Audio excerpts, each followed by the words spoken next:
Loss comes in many forms, and usually in unexpected ways.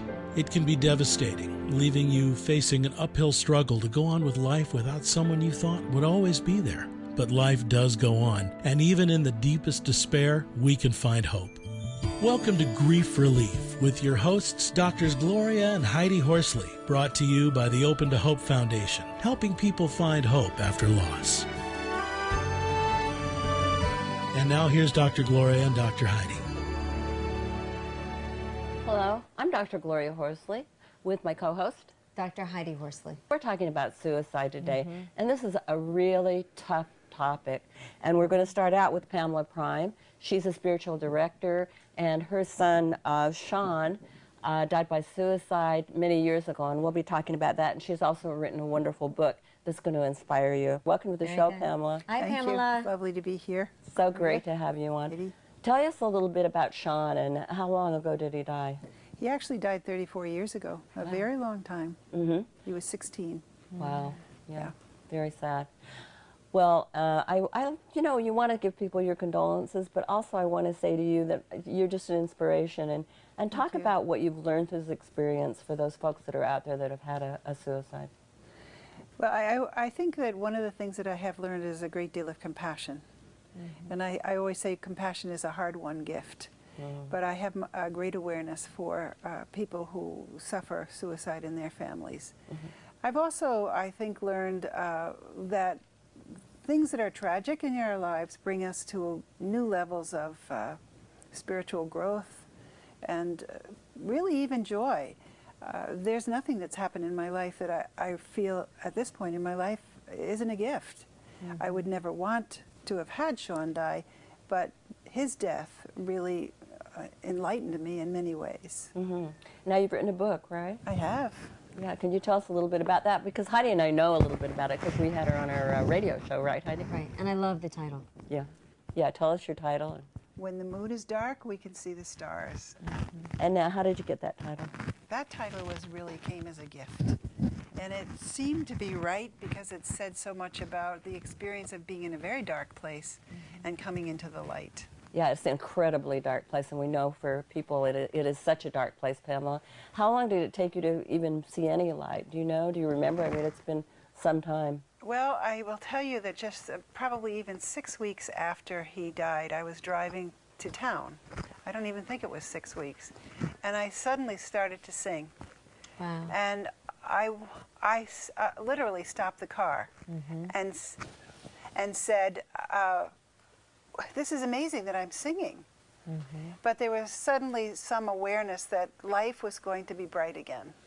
And so it slowly my life began to come together. But I cried for months, many months. Heidi, you're wondering a little bit about the siblings? Because she had some kids, other kids besides Sean. Yeah, that's a really good question. And what did you see with your kids, and how did you help them? It's really hard for parents, I think, because here you are grieving the loss of your child, but then you've got children, surviving children, that you have to think about how are they grieving and how can I help them? And that's a very hard thing to do. And I'm not sure I did it as well as I would like to have done it. Oh my gosh, I've got to stop for a minute. Heidi, how many times do I tell you that I was not a good mother after Scott died? Well, you know, I work a lot with siblings, and I hear parents constantly say we weren't good enough parents. We weren't there enough for our parents, and I've got to tell you, the siblings that I worked with, and it's been thousands, have always said, you know, our parents did the best that they can. They did the best that they could, given what they were going through. We did.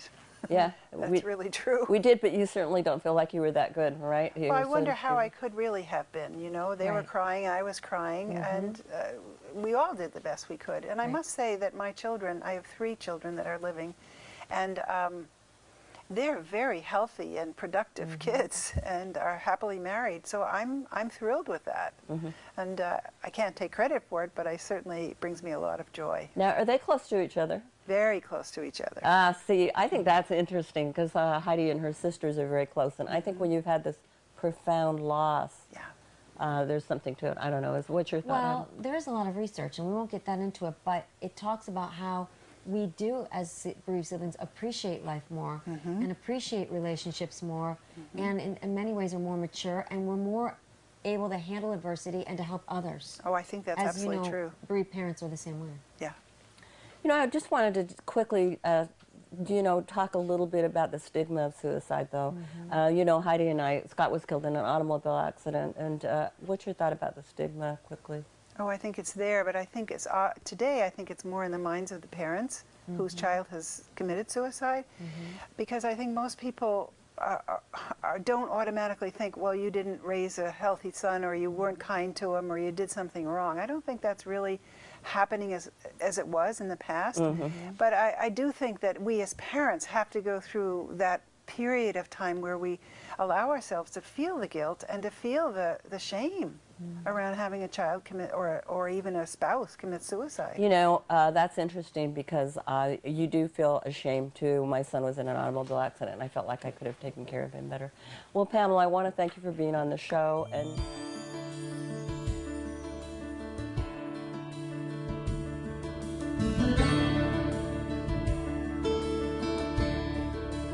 This has been Grief Relief, hosted by the mother-daughter team of Dr. Gloria and Dr. Heidi Horsley. This show's been brought to you by the Open to Hope Foundation, helping people find hope after loss.